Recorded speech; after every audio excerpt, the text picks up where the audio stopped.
The logic world, तैयारी जीत की। Hello my dear students, तो एक बार वापस से आपका स्वागत है अपने YouTube channel the logic world में। आज हम यहाँ प्रोनाउन के अंदर ही एक बहुत ही इंटरेस्टिंग और इम्पॉर्टेंट टॉपिक डिस्कस करने जा रहे हैं जिसका नाम है सब्जेक्ट कॉम्प्लीमेंट। ये बहुत ही इंपॉर्टेंट टॉपिक है जो अक्सर बच्चों को लोगों को कंफ्यूज करता है। तो चलिए बिना वक्त गवाए हम इसको डिस्कस करते हैं। तो मैंने आपके सामने ऑलरेडी पहले से ही दो सेंटेंस लिख रखे हैं। पहला सेंटेंस है आपका, it is me who has helped Mohan. और सेकंड क्वेश्चन है आपका, it is I who Mohan has helped. तो अब हमें सबसे पहले तो ये देखना है कि यहां जो इज लिखा हुआ है, इज आपकी हेल्पिंग वर्ब है या मैन वर्ब। वीडियो पॉज करके पहले आप समझिए कि इज आपकी हेल्पिंग वर्ब होगी या मैन वर्ब। क्यों मैं ऐसा क्यों कह रहा हूं? क्योंकि ये जो आपकी इज होती है यह आपकी हेल्पिंग वर्ब भी होती है और मैन वर्ब भी होती है ना। तो मैं आपको बता दूं कि हेल्पिंग वर्ब वो वर्ब होती हैं जो मैन वर्ब को हेल्प करती हैं। हेल्पिंग वर्ब कौन सी होती हैं?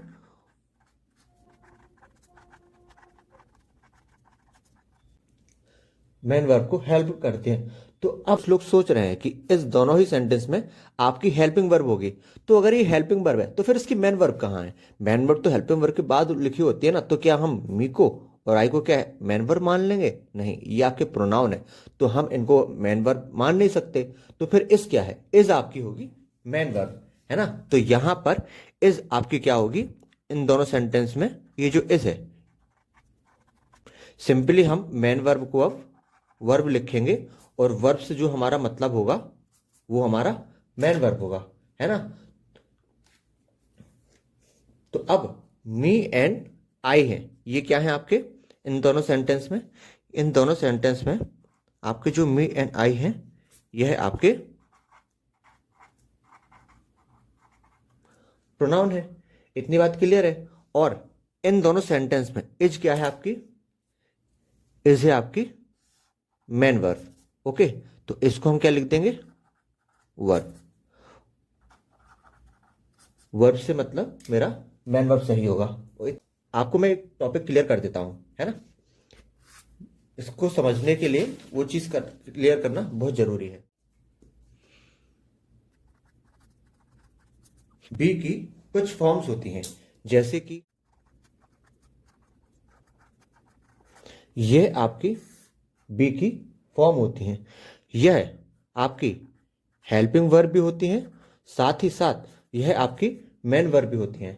ओके, तो अब ये जो मैंने आपके सामने सेंटेंस लिखा है ये वाला, है ना, इज आपकी क्या है? बी को फॉर्म है। ये आपकी हेल्प भी हो सकती थी और मैन वर्ब भी हो सकती थी, लेकिन इन दोनों सेंटेंस में क्या है?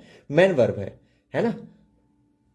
तो हमें कैसे पता लगेगा कि ये मैन वर्ब है? तो चलिए इस क्वेश्चन को समझने के लिए मैंने ये थ्योरी लिखी है। इस बी की फॉर्म इज एम आर, ये सभी आपकी हेल्पिंग वर्ब भी होती हैं और मैन वर्ब भी होती हैं। तो इसको समझने के लिए मैं आपके सामने दो क्वेश्चन और लिखता हूं जिससे कि ये चीज हमारी क्लियर हो जाएगी।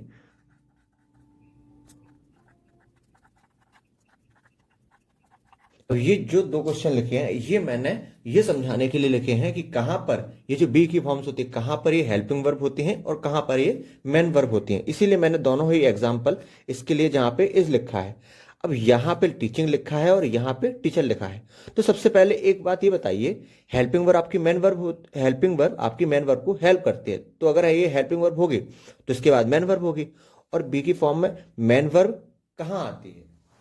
तो अगर ये बी की वर्ब अगर आपकी हेल्पिंग वर्ब होगी, अगर ये बी की वर्ब आपकी हेल्पिंग वर्ब होगी तो इसके बाद हम क्या लिखेंगे? मैन वर्ब लिखेंगे। अब आपको पता है हर किसी को कि अगर इज एम आर ये हेल्पिंग वर्ब का काम करें तो ये प्रेजेंट कंटिन्यूअस टेंस में आती हैं। और प्रेजेंट कंटिन्यूअस टेंस की जो मैन वर्ब होती है उसके साथ आईएनजी लिखा होता है। अब ये पहला सेंटेंस देखिए, इसमें इसके बाद क्या लिखी है आपकी? टीचिंग। अब टीचिंग क्या है?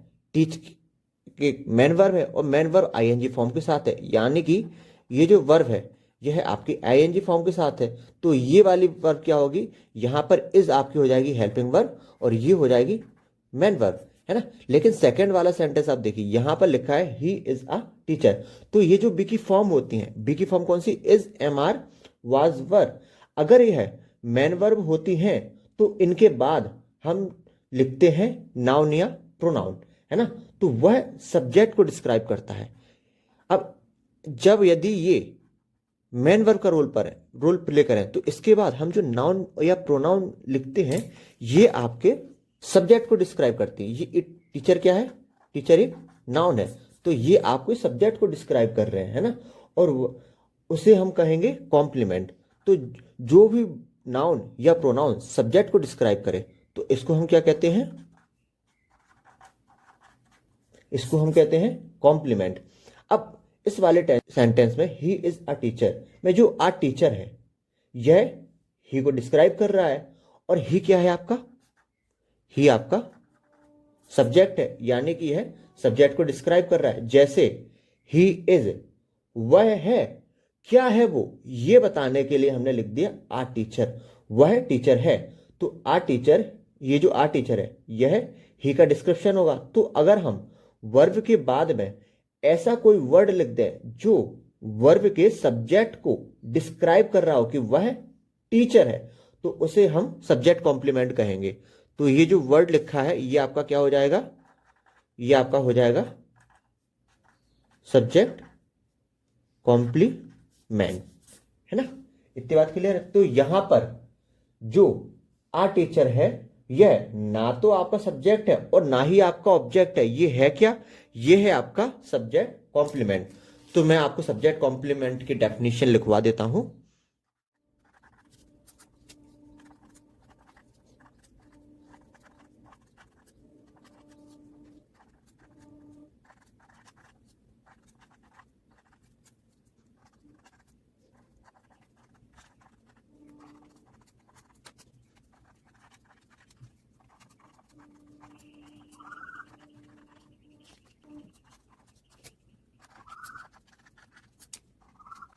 सब्जेक्ट कॉम्प्लीमेंट क्या होते हैं, ऐसे वर्ड्स जो बी की फॉर्म के बाद लिखे जाते हैं सब्जेक्ट को रिफर करने के लिए या सब्जेक्ट को डिस्क्राइब करने के लिए। यह सब्जेक्ट या ऑब्जेक्ट तो होते नहीं है, यह क्या होते हैं, कॉम्प्लीमेंट। तो इसे ही हम सब्जेक्ट कॉम्प्लीमेंट कहते हैं। यानी कि जब इज मेन वर्ब का रोल प्ले करे, इस किसका रोल प्ले करे, मेन वर्ब का रोल प्ले करे। अब हमें कैसे पता लगेगा कि हेल्पिंग वर्ब है, मेन वर्ब है, तो अगर ये हेल्पिंग वर्ब होगी तो इसके बाद आपकी जो वर्ब आएगी वो आईएनजी फॉर्म में आएगी या थर्ड फॉर्म, अगर पैसिव होगी तो थर्ड फॉर्म में आएगी और एक्टिव होगी तो आईएनजी फॉर्म में आएगी। अब यहां पर ये आईएनजी के फॉर्म में, तो यहां पे ये आपकी हेल्पिंग वर्ब है। अब यहां पर क्या है, इसके बाद कोई वर्ब तो लिखी नहीं है, यहां क्या लिखा है, नाउन या प्रोनाउन। तो जब भी बी की फॉर्म के बाद कोई नाउन या प्रोनाउन आए तो वह नाउन प्रोनाउन आपको सब्जेक्ट को डिस्क्राइब करेगा, तो उस नाउन प्रोनाउन को हम क्या कहेंगे, सब्जेक्ट कॉम्प्लीमेंट। ओके, इतनी बात क्लियर है आप लोगों के सामने। तो अब ये जो पहला सेंटेंस मैंने आपके सामने लिखा है, it is me who has helped, है ना, तो यहां पर ये जो मी है, मी इज यहां पे आपका मेन वर्ब का रोल प्ले करेगी, है ना। तो इसमें मी ना तो आपका सब्जेक्ट होगा और ना ही ऑब्जेक्ट, यह क्या होगा, कॉम्प्लीमेंट होगा। यह आपका मी क्या होगा, यह होगा आपका कॉम्प्लीमेंट, जो कि आपके सब्जेक्ट को डिस्क्राइब करेगा। अब यहां पर इट क्या है, इट है आपका सब्जेक्ट, इट क्या है आपका सब्जेक्ट। अब ये जो इट होते हैं, ये जो इट होते हैं यह आपके इंट्रोडक्टरी सब्जेक्ट होते हैं जो कि किसी और को डिस्क्राइब करते हैं, है ना। इट क्या होते हैं, आपके इंट्रोडक्टरी सब्जेक्ट होते हैं जो कि सब्जेक्ट को डिस्क्राइब करते हैं। अब यहां पर इट आपका सब्जेक्ट है, यह जो इट है यह आपके हु को डिस्क्राइब करने के लिए लिखा गया है। और सेकेंड वाले में यहां ये भी आपका क्या होगा, सब्जेक्ट कॉम्प्लीमेंट होगा। और इट यहां क्या है, इट यहां पे भी सब्जेक्ट है। इट चूंकि इंट्रोडक्टरी सब्जेक्ट है तो यह होम को इंट्रोड्यूस करने के लिए लिखा गया है। अब चूंकि ये जो आई है ना, ये आपका सब्जेक्ट कॉम्प्लीमेंट है, सब्जेक्ट आपका इट है, तो ये जो आई है, आई आपके इट को रेफर कर रहा है, लेकिन इट है, इट आपके होम को रेफर कर रहा है।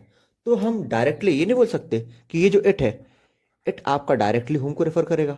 सेम पहले सेंटेंस में ये जो मी है, मी आपके इट सब्जेक्ट को रेफर कर रहा है और इट आपके होम को रेफर कर रहा है। तो मैं डायरेक्टली कह सकता हूं कि ये जो मी है, मी मेरे होम को रेफर करने के लिए मैंने लिखा है।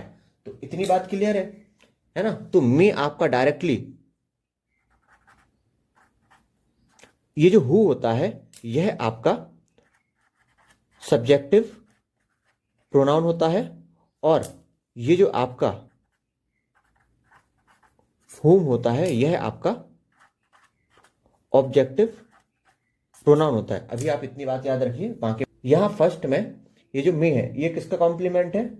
वर्ब के बाद लिखे गए कॉम्प्लीमेंट आपके सब्जेक्ट कॉम्प्लीमेंट होते हैं। मी एंड आई दोनों ही आपके कॉम्प्लीमेंट है। तो सेकंड में ये जो आई है, आई आपका क्या है? प्रोनाउन है।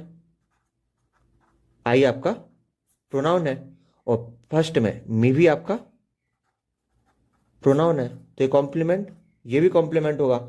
अब मी आपके किसको रेफर कर रहा है? Who co. अब एक बात बताइए, अभी मैंने बताया कि ये जो हु है ये आपका सब्जेक्टिव प्रोनाउन होता है और मी यहां पर सब्जेक्ट को रेफर कर रहा है। तो मी अगर सब्जेक्ट को रेफर कर रहा है तो मी का सब्जेक्टिव केस आएगा कि ऑब्जेक्टिव केस? अब चूंकि मी आपके सब्जेक्ट को रेफर कर रहा है तो मी का सब्जेक्टिव केस आएगा। अब मी का सब्जेक्टिव केस क्या होता है? आई। तो यहां मी की जगह आप लिख दीजिए आई। सेकंड वाले सेंटेंस में देखिए, आई आपके किसको रेफर कर रहा है? हुम को। और अभी मैंने बताया हुम आपका ऑब्जेक्टिव प्रोनाउन होता है। तो अगर आई आपके हुम को रेफर कर रहा है, हुम को डिस्क्राइब कर रहा है, तो आई का ऑब्जेक्टिव केस आएगा और आई का ऑब्जेक्टिव केस क्या होता है? मी। तो फर्स्ट सेंटेंस में मी की जगह आई आएगा और सेकंड सेंटेंस में आई की जगह मी, यानी कि it is I who has helped, और सेकंड में इट इज मी हुम मोहन हैज हेल्प्ड। तो होप सो आपके सामने ये दोनों सेंटेंस क्लियर हो गए होंगे। तो चलिए इसके अलावा मैं 2 सेंटेंस और लिखता हूं, उसमें आपको बताना है कि किसमें क्या।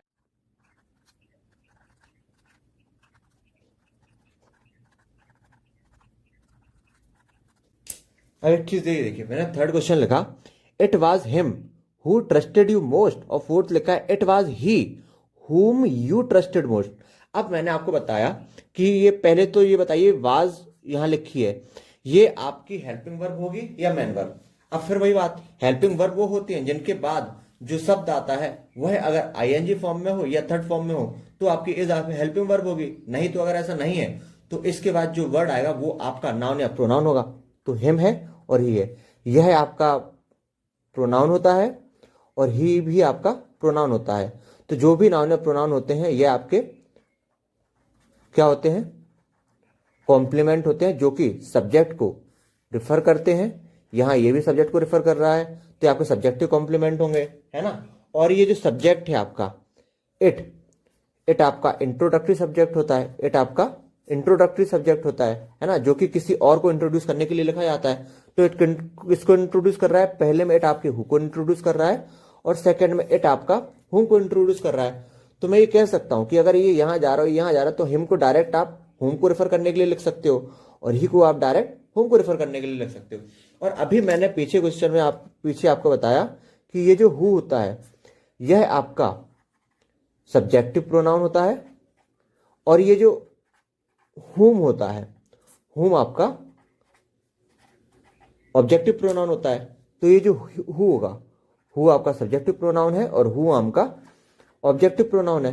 तो जब अगर हिम हु के लिए लिखा गया है और हु सब्जेक्ट है तो हिम का सब्जेक्टिव केस आएगा, वो क्या होगा? आपका ही। और सेकंड में अगर ही आपका होम को रेफर करने के लिए लिखा गया है और होम अगर आपका ऑब्जेक्टिव प्रोनाउन है तो ही का ऑब्जेक्टिव केस आएगा। ही का ऑब्जेक्टिव केस क्या होता है? हिम। तो होप सो तो इसका आंसर क्या हो जाएगा? It was he who trusted you most और it was him whom you trusted most. तो होप सो आपके सामने ये दोनों क्वेश्चन भी क्लियर हो गए होंगे। तो चलिए आज के लिए इतना काफी है। तो थैंक यू गाइस, मिलते हैं।